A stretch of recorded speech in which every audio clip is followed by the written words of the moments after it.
Hey there, welcome back. Today we're going to be talking about security considerations as part of the design phase of a device and what can be done to prevent vulnerabilities from popping up further right in the development process, and looking at some of the big considerations as far as the areas that should be covered by security in the eyes of the regulatory bodies such as the FDA.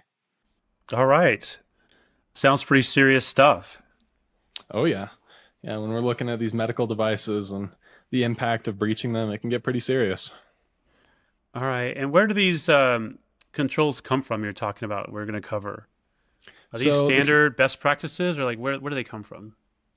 these controls are partially going to be standard best practices industry wide, and they're also going to come.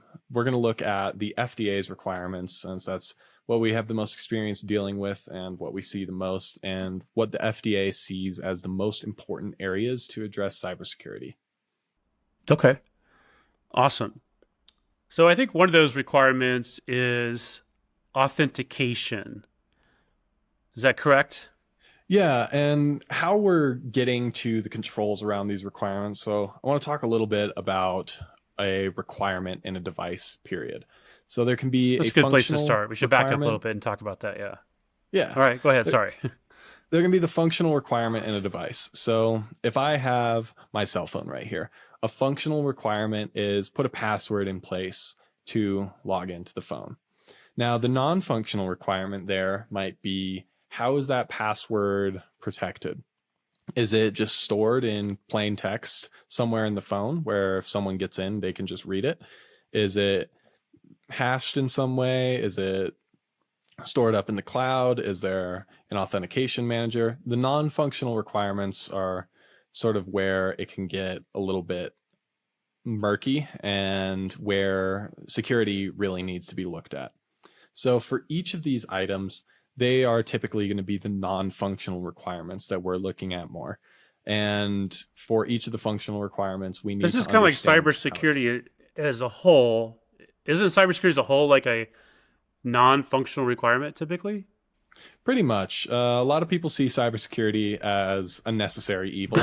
It's that one thing you have to do once a year to make sure that you're able to keep selling your product, which is often a hard way to think about it, since that means you're often not addressing security at the very beginning, and often making it a little bit harder on yourself later down the line. So What, that's what does that where, mean? Necessary evil. I was just thinking. I heard that term a lot with cybersecurity. I'm thinking like what else is a necessary evil? As necessary evil in life, is it just cybersecurity, or is there something else? I think, I mean, great example, like going to the dentist every year. I want to make sure that my teeth look pretty nice, but I don't necessarily like driving all the way down to Phoenix every time I have to go to the dentist. And so that's not always something I'm excited for, to wake up and do that. I'm not excited for a $3,000 bill at the end of the day for going to the dentist either. But I guess it's that one is of a those, necessary evil. Yeah. yeah. I went to the And dentist once and they messed up drilling my teeth, and I haven't been back. I almost passed out. It hurt so badly. I was trying to like just deal with it because they're drilling out to put a cap on it or whatever, and a crown, I think it's called. And they forgot to put the right Novocaine or whatever, those injections. I was just trying to handle it, but tears started coming down my eyes. The pain was so bad, so I haven't been back to the dentist since then. So it definitely was evil for sure. Yeah. well, you definitely should go to the dentist. So that's a whole other conversation. I brush my teeth and floss them. Why do I need to go to the dentist? I brush my teeth and floss them every day still. I have great teeth, but last time I went, I had to get some work done. So Okay, all right, you should go to the dentist. all right. So that's But another necessary evil. It's like cybersecurity. All right, yeah, so it's so cybersecurity is a necessary evil. You're saying, and these controls are necessary as part of cybersecurity. But it's also the non-functional requirements, is what you're saying, is where exactly. cybersecurity typically falls into. So one So of the things we cyber, talked about was authentication, right? That's one of the controls that are necessary. yeah, that's correct. And that's part of the example with using my phone for authentication. Yeah. If I want to authenticate, that's proving that I am able to access the system. So That's proven you authentication, say you are who you say you are, right? And that's typically done through like a username, a password, a PIN. There's multiple factors of authentication, right? Correct. Or it can be, a token, a physical device, a little hardware token, Okay. anything. And authentication can be handled in a few different layers. So there's usually the initial authentication. There can be multi-factor authentication where, like, if I'm signing into my email account, I get a little text up on my phone with a code, and that helps to make sure that security is addressed. And So that's that's part of using that. at least two factors of authentication, right? So what are the factors? So everyone knows what multi-factor authentication is, in case people don't. So the first factor would be my username and password. That's factor one. And the second That's something you factor, know. Something you know. yeah, Username, password. Okay. there can be something you know, something you have, and something you are. Something you So, have is like your phone to receive a text yeah, message, or that would be my phone for like a one-time password. okay. You have to Or have the phone. Yep. something you are, kind of an example of that would be like a CAPTCHA, making sure that you are not a device trying to scrape something, saying you are an authorized user, you're not just a web scraper. So it gives you a CAPTCHA to prove that you are who you say you are. Yeah, I always thought something you are is biometric. The capture example may work as well, but biometric, like your eyes, iris scan, a retina scan, which is not used that often, a hand geometry scan, a thumbprint, a fingerprint. That's something that is unique to you, something you are. I often see thumbprint as being the pretty popular option there, but I typically don't see a thumbprint for a medical device. And so the something you are becomes a little bit of a looser interpretation. Um, Oftentimes, what we recommend is usually multi-factor authentication is going to be two of the three. And we recommend something you know and something you have for that. And so the something you have is either going to be like a hardware token or a one-time code from your phone, and then the something you know.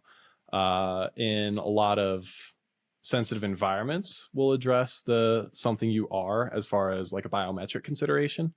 But like you said, they're not as common, and they're much less common in a medical device. Yeah. Well, often these devices are in a semi-secure area physically. They're in a protected area of the hospital, but they're also in a hostile environment if they're connected to the hospital network. I consider hospital networks hostile because, from my experience with pen testing and everything else in hospitals, it's kind of like the Wild West. Nothing's segmented. Everything's on the same network, and you can go in the chapel in the hospital and plug into an Ethernet port, and next thing you know, you're scanning medical devices that are in the OR, the operating room.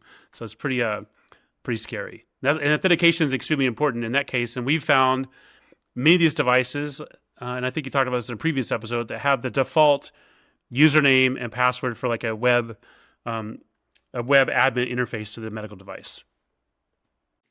Yeah, that's a pretty common thing to find. A lot of devices will integrate a third-party component or like a database, for an example, and it's just admin for the credentials. Boom, there you go. And you're able to compromise sensitive information without necessarily needing to perform some complicated hack against a device, kind of the movie style stuff. It's just go in, guess the password, get out. And so that's definitely a pretty big problem that we see as far as authentication goes. Another one of these concerns is going to be authorization. And authorization is essentially proving that you are able to access, proving that you're approved to access this data. Yeah. So once you're authenticated, that just means you are who you say you are, but then you have to be authorized to what you can do on the system, right? Correct. And authorization is going to be handled in two ways usually. We'll see different users. And so that could be when you go to log into your email, you're looking at your emails alone. If you log into your email, you can't see my emails. Or different roles, where if an administrator logs in, they might be able to see everyone's emails, but the user level should only see their own emails. And a very big part of pen testing, and likely one of our biggest findings and most common findings on medical devices, is broken authorization. We're able to compromise one user account and use that one user account to compromise 100 more. And that's a very big deal for the FDA. That's part of the multi-patient harm view and the sort of widespread impact of compromising a device. If What you can does that What does compromise that one mean? user, We could do another episode on these security architecture views, but multi-patient harm view. That means if we hack into a device, we can cause damage not just to one patient, but to multiple patients at the same time, right? yep, exactly. And that can be through a few different ways. That can be compromising one device and using an exploit on the device to attack another user on that same device. Or it can be compromising a device and then moving through a network to compromise a different device. I know earlier you were saying some of your stories about pen testing hospital networks and how it's kind of the Wild West. I know one of my personal favorites is hacking into a printer if I'm doing a pen test in a hospital network. And I can breach this printer. I can move from the printer into a workstation. I can move from the workstation into an x ray machine or into a data store and find patient records, something of that nature. And I actually remember not too long ago, I had that exact scenario come up where there were default credentials on a printer. The printer had domain credentials, and the domain credentials worked on file shares with patient records.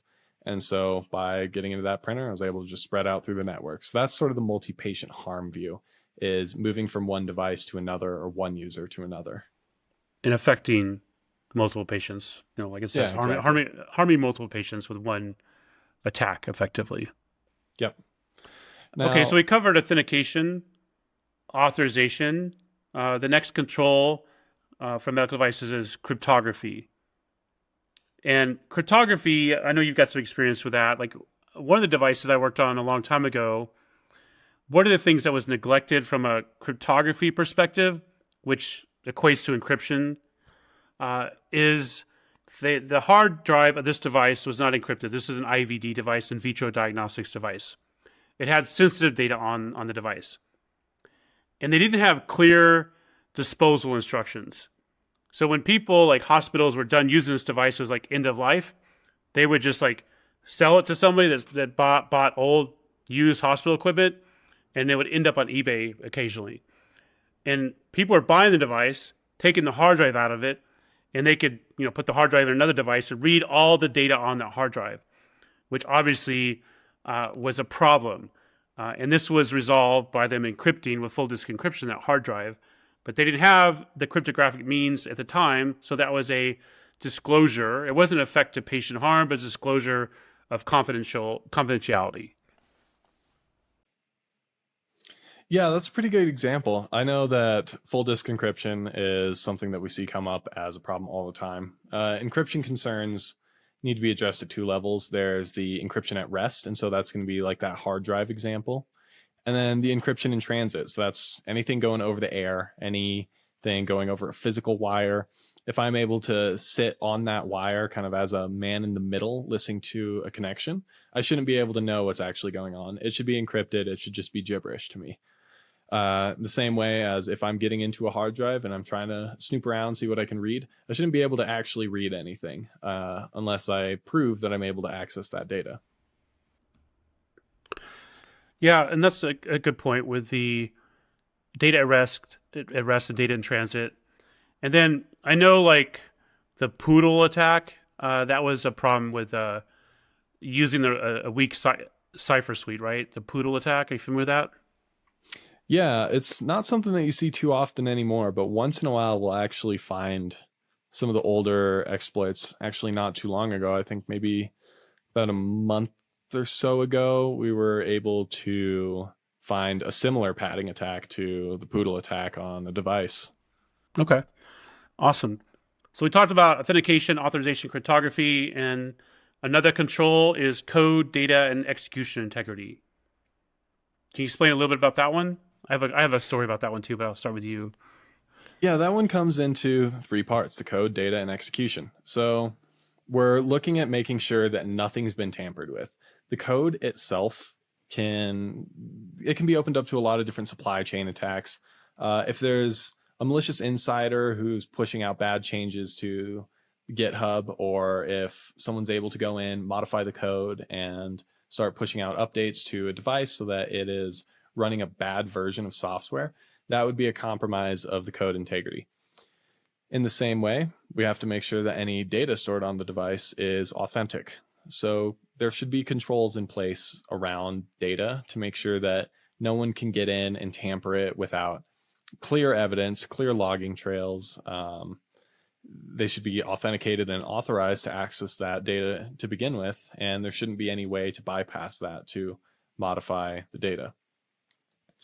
Execution integrity is going to be pretty similar to code integrity with a key distinction. That's essentially looking at runtime, making sure that everything is what it should be. This can be done with a couple of ways. A pretty popular one is like a checksum, so just a little numerical identifier that is essentially the hashed version of the binary running or the runtime environment, making sure that is compared with a copy that is known good, making sure that those line up. And if there's a mismatch, something went wrong, abort the process and start over. So we want to make sure that nothing has been tampered with as part of the process. It's one of the big considerations with ensuring that data is intact and authentic. And one way to fix this is with secure boot. I know we had a client not too long ago that had their product on a microprocessor that did not support secure boot. So the ultimate solution was to change the microprocessor to support secure boot, which provided that code and data and execution integrity. Yeah, that can be a pretty good solution. Secure boot essentially is just making sure that the device is booting up in a known good state. Another thing that we really like to see, and is one of my key recommendations, is audit trails. So if someone is going in and modifying data, that should be recorded. Who did that and what did they audit? What was it before? What is going on? All of that should be documented, and that audit log should also be very well protected. It can be a pretty good attack path for a lot of criminals to go in, change data, and then go into the audit log and change the logging information so that it's not actually recorded what they did and there's no evidence of it. So making sure the data is protected and making sure that the evidence that it is protected is also well protected is pretty important.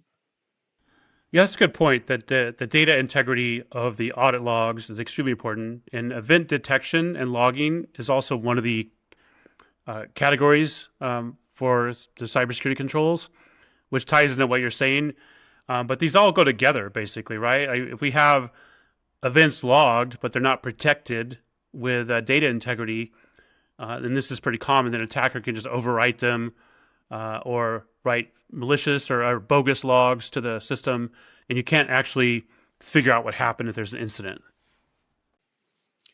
Yeah, that's definitely something that is a good point. All of these are pretty connected. You can't really say, oh, well, we're covering cryptography, so everything else is fine. These need to work in tandem to create a secure device and sort of the secure enclosed system. With the logging and detection specifically, it is looking at what information is captured and where that's stored, how that's stored, for how long, and who can access it. The detection is a pretty important part. Any anomalous behavior should be captured. An easy example is, I'm sure this happens to you all the time. It kind of happens to everyone. You'll get a little pop-up on your phone saying, oh, is this actually you trying to log into your computer?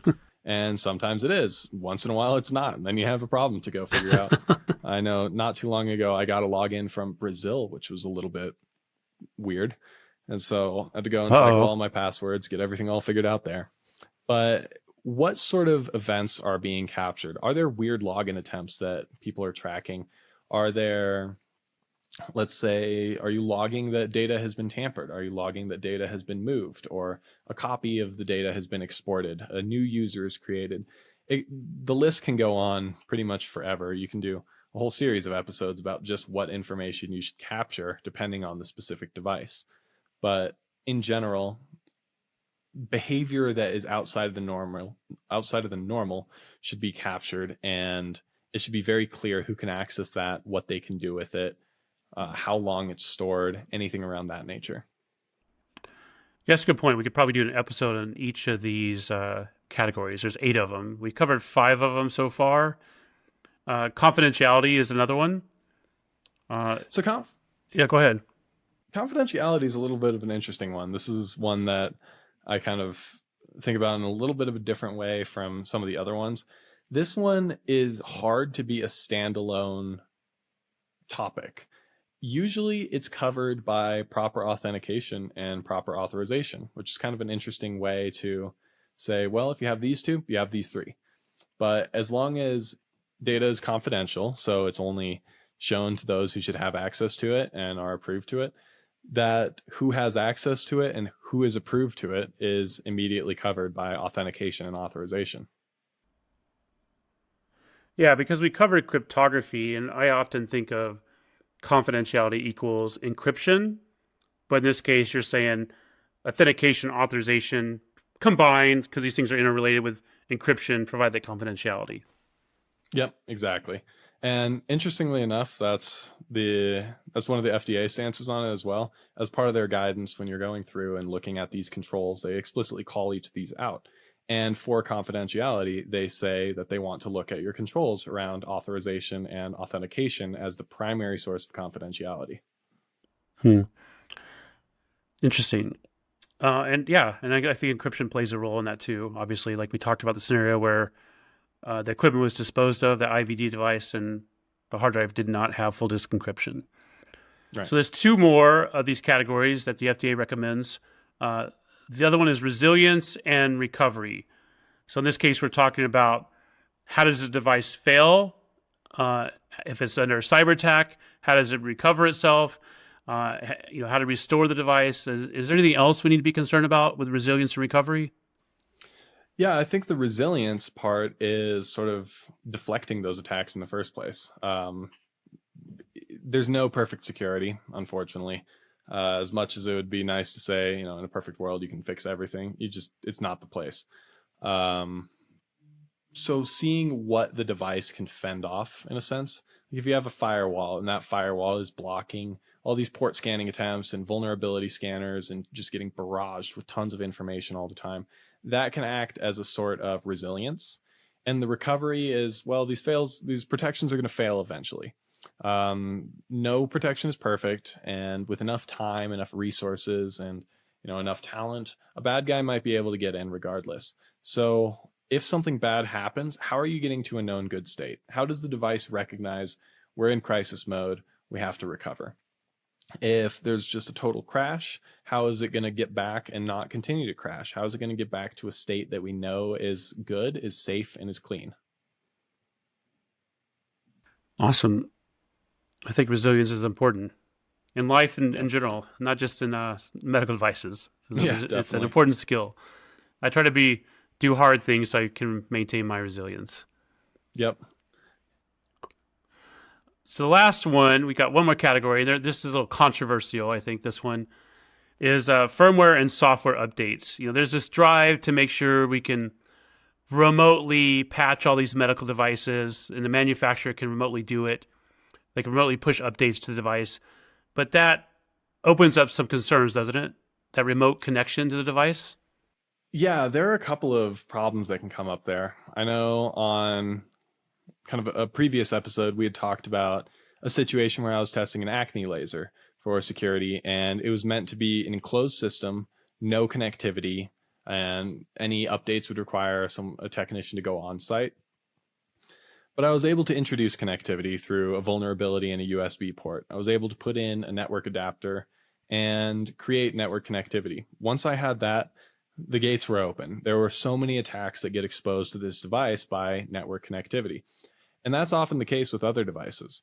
Network connectivity opens it up to the general internet. It can be discovered if you are on that same network.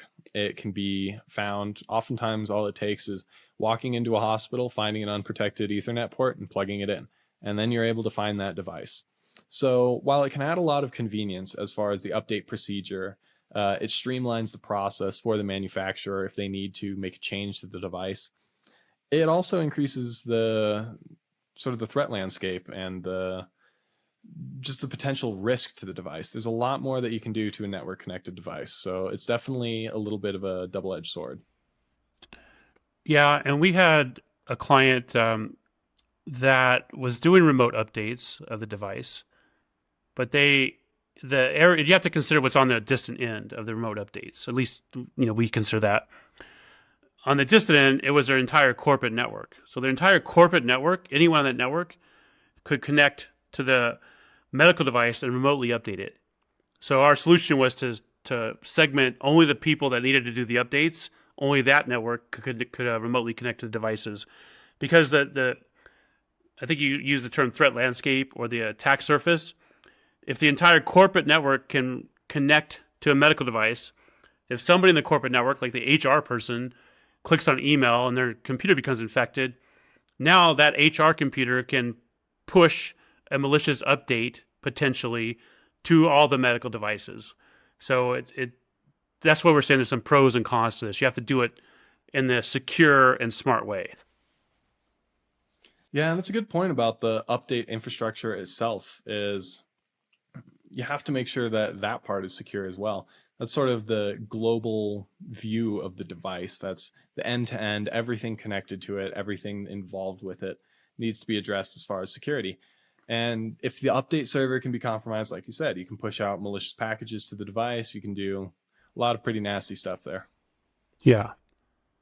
I know we covered like the 8 cybersecurity controls recommended by the FDA. In your opinion, Trevor, do you think like if a medical device manufacturer follows these 8 things, that the device will be secure, or are there other things that they should consider?